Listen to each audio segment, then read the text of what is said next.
Hey, what's up, guys? This is Colin Reese. Recently, the U.S. men's national teams played three World Cup qualifiers against Jamaica, Panama, and Costa Rica, and the U.S. beat Jamaica and Costa Rica at home and lost to Panama on the road. And I want to give my observations and takeaways from these last three games. The first thing that I've noticed for a while now, is there needs to be adjustment to the formation. Gregg Berhalter can continue to use the 4-3-3, but if he does, he needs to adjust the front three to not use outside forwards or wings. The width in really elite level soccer is supposed to come from the fullbacks attacking down the sideline, and it's really not necessary to have outside forwards. And they're actually kind of too close to the goal. Like, with how wide they're playing, they don't have a lot of space to cut in and still be in front of the goal. They're kind of like almost behind the goal or level with it. And frequently what happens is there'll be like a 4-3-3 with outside forwards or wings on paper, and one of those players will drop back and be the 10. And so then you have a 10 behind like a first and second striker. And this is a good tactic that you see pretty frequently, but the US isn't doing that. The people that are listed on paper as wings or outside forwards are staying there. And what's going on is there's no playmaker linking the midfield to the attack, and there's not a lot of shots that are being created like through the like straight at goal, like in the middle. There's been goals off crosses, and Serginho Dest obviously had his run down the right sideline where he cut in onto his left foot. Well, it wasn't really a run down the sideline, but he was by kind of the edge of the penalty box and got a pass and cut over towards the center of the penalty box on his left foot and blasted that far post goal that I think was outside of the foot. But the thing that's important is that we're not generating a lot of goal scoring chances through the middle of the field because there's not been enough through balls. Yunus Musa actually has been pretty good at, when he's dribbling forward, at playing like outside of the foot through balls. So there's been a little bit of that, but it's still, the attack is coming from wide areas.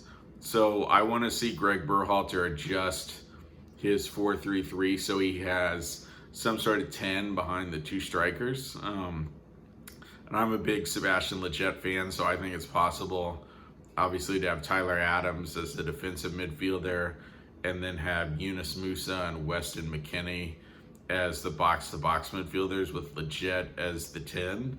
Lletget's continued to be a scapegoat for, I would describe these as new soccer fans that are U.S. men's national team fans, because they seem to think you can put someone that's essentially a forward, because Lletget plays as a 10 or as a wing or like withdrawn striker for the Galaxy.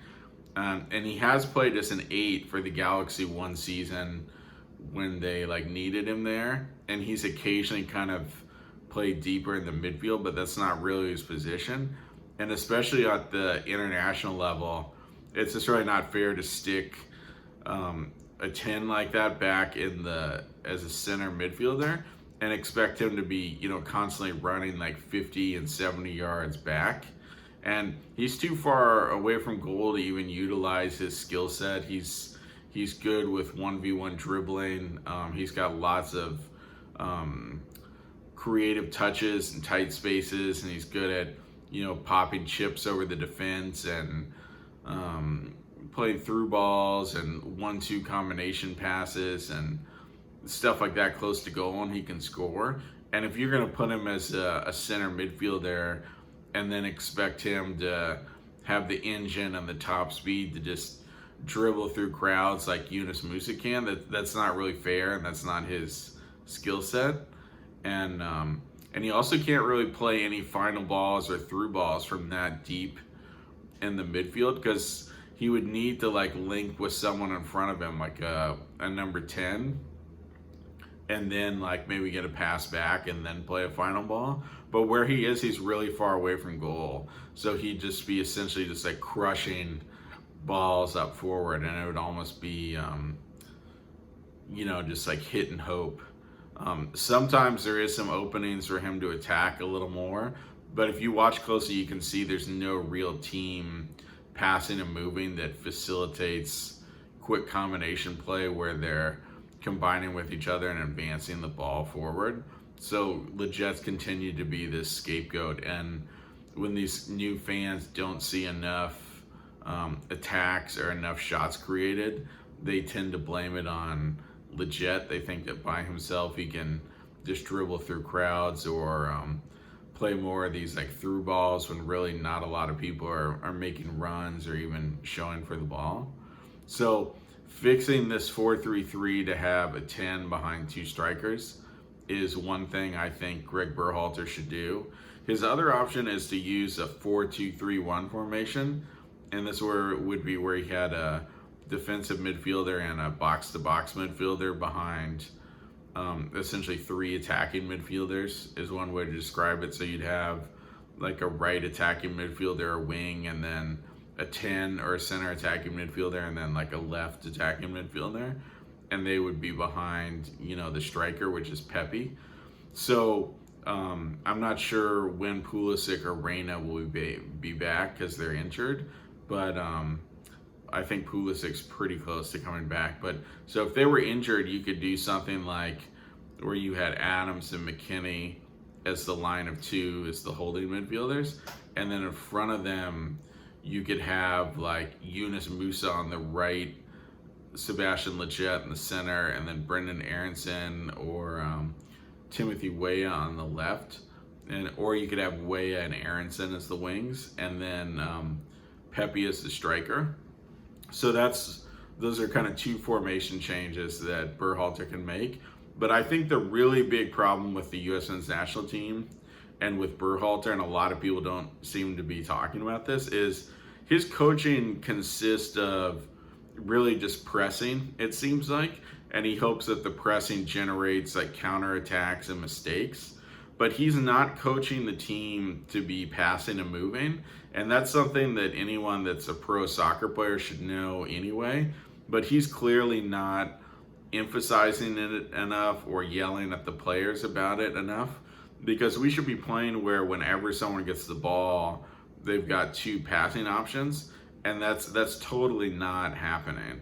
So this lack of team combination play and passing and moving is the real problem with the U.S. because we're not generating enough scoring chances, and if we were just circulating the ball more and moving into space and showing for the ball, this combination would create more spaces and openings for us to attack the opponent.